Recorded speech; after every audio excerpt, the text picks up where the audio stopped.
Hello, everyone, and welcome into Future Money Trends. I got a special opportunity for everyone today. It's a pure growth play and an early stage company achieving and expecting really big results. And the company is SIATA Mobile. They trade on the TSXV under SIM and on the US side under TLRRF.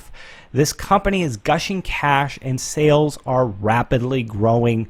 And just to give you a little idea here, this company in 2013 had sales of $5 million. In 2014, up to $7.2 million, almost up 50% in just a year in sales.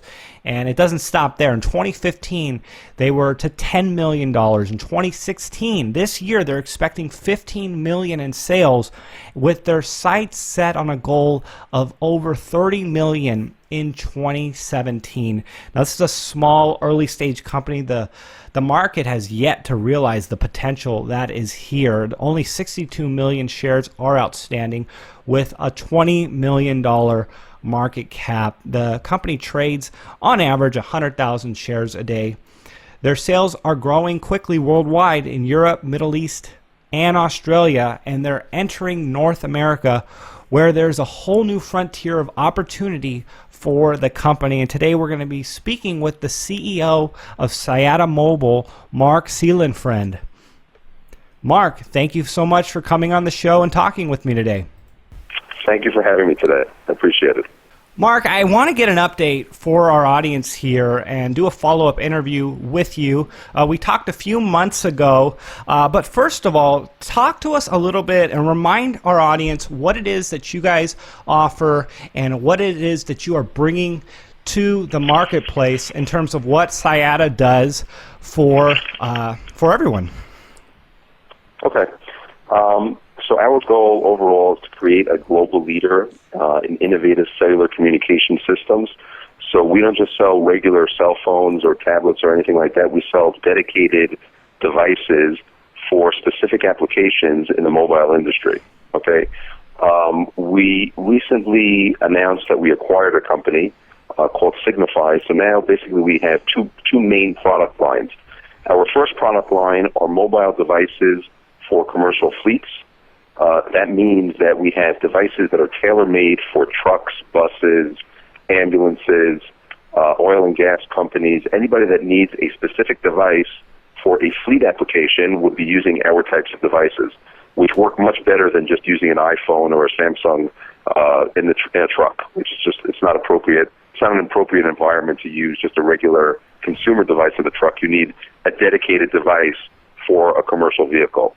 So that's in one aspect. That's one of our product lines. Another one of our product lines, which is a newer product line from the company that we just acquired, are cellular boosters. These are devices that give you better cellular signals. Just to give you an idea, there are 75 million households in North America that have full coverage, households and businesses. So basically what this does, it's a plug-and-play device that you can buy for your house or for your office.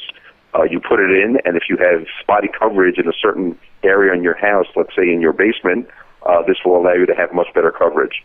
And that we is a company that we purchased recently. They market all of their devices under the Uniden brand, and we feel that is also going to be a very, very large market going forward as people are looking to have better cellular coverage indoors or wherever they may be. So those are really the two main areas that we're focused on right now. Yeah, that's really interesting. And you're talking about better cellular coverage. And I'm wondering, a lot of people are concerned about using their cell phones in the event of an emergency because everyone is going to be clogging the lines. Now, is this something that will offset the threat or the risk of people being able to call one another if there were a lot of people using the lines at once? That's a good question. Basically, if there's a jam in the core network, because a lot of people are making conversations and calls, nobody will be able to make phone calls, and there will only be sort of priority for emergency networks and that kind of thing. Our devices are more for everyday use. Okay, and if there's an emergency and everybody's using the cell site, that's in a very extreme case. Most of the cases is just a person that wants to use their phone in their house or in their office, and if they can't be reached by their wife or by their business associate, that's an everyday case that people need these kind of devices literally every day. If you have a home and you have a basement, most basements don't have very good cellular coverage. So in that sense, most people, will need this kind of a device. Mark, let's talk about the growth that you're seeing here in 2016. What have you guys been doing here in North America, and what kind of upside for the company are you expecting? Yeah. So just to correct you from the beginning, we actually hit our numbers already in 2015 and did $9.9 million in sales. That was something that we announced a few weeks ago. So we did do very nicely, and we grew about 35% in 2015. We expect in 2016 to do somewhere in the area of $15 or $16 million. So we plan to grow around 40, 50, 60% this year, which is dramatic. In North America, we already have approval from a Canadian operator called TELUS. We're working with them in our Seattle devices. Those are the connected fleet devices. And we've already started sales in Canada for that. We work with a lot of ambulances, RCMPs, that's like police cars. We work with logistic companies. We're not affected by any one specific industry. So we sell to a lot of different industries, a lot of different verticals, whether it's logistics companies, oil and gas companies, ambulances, buses, and whatnot. So we have a very large market that we're going after. In North America alone, there's about 15 million commercial vehicles, just to give you an idea. So that means for us that's an opportunity of over $5 billion in sales just to go after that very large scale market. So we think that that's going to be a very interesting market for us. On the cellular coverage devices that we discussed before through the company that we recently purchased, by the way, that purchase has not closed yet. We've only announced it, and we expect it to close in about a month from now. So that company right now sells to a lot of the major retailers in North America. They sell to Costco, they sell to Amazon, they sell to Best Buy, they sell to a very large chain in Canada called The Source. So they sell a lot in retail channels, but they also have over 50 dealers that sell their equipment in various areas across Canada and North America.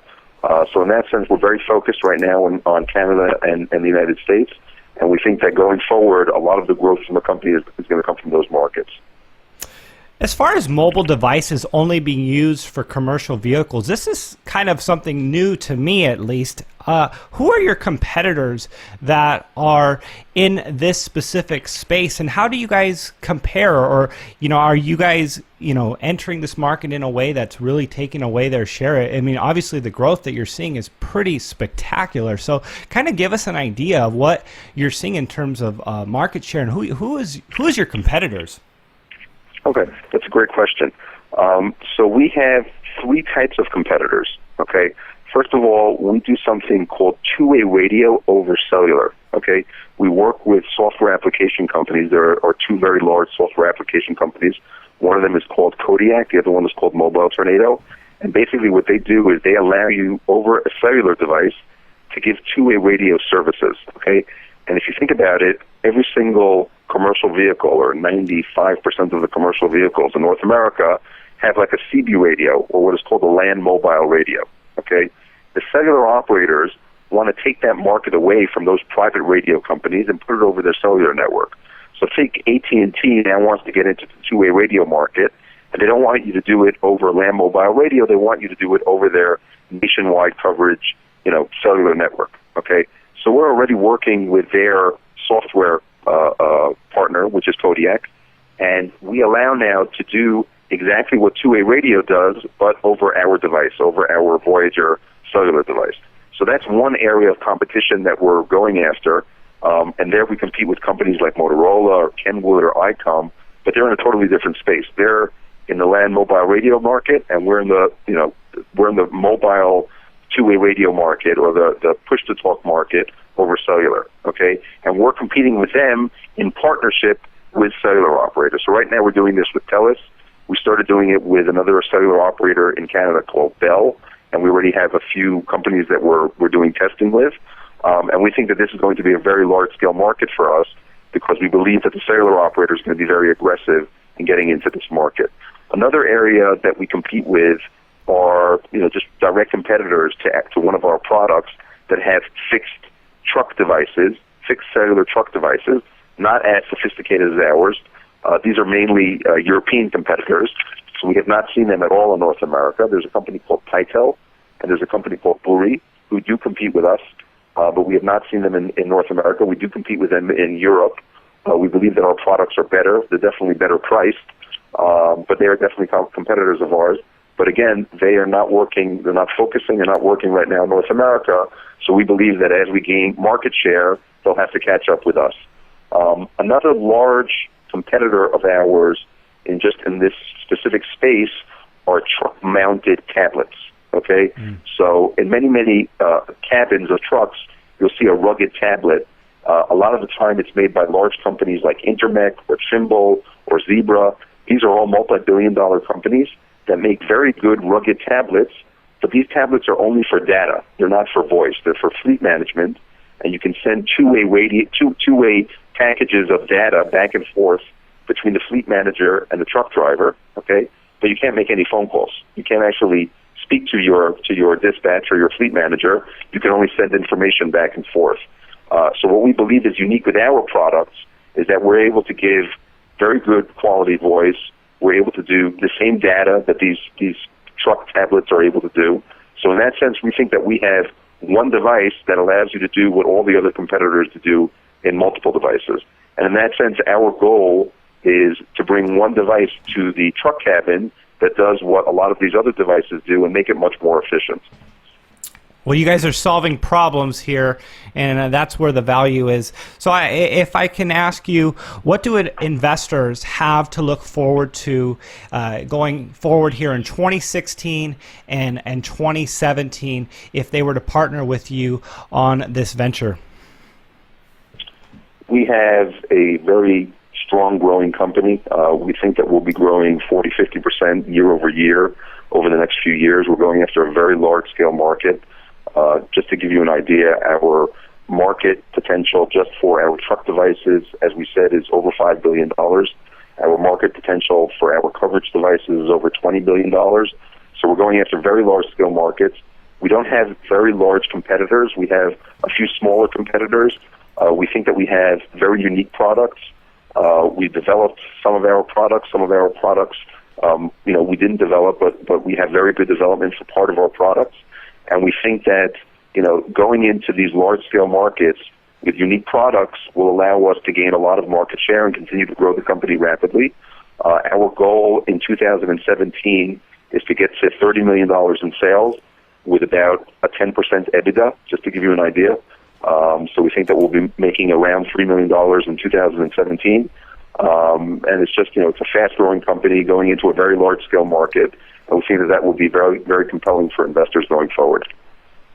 Well, everyone, that's Mark Seelenfriend of Siyata Mobile, the CEO of Siyata Mobile, traded on the TSXV under SIM and on the U.S. side under TLRRF. Mark, thank you so much for coming on the show and sharing your company with us today. It's been a pleasure. Thank you very much. I appreciate it.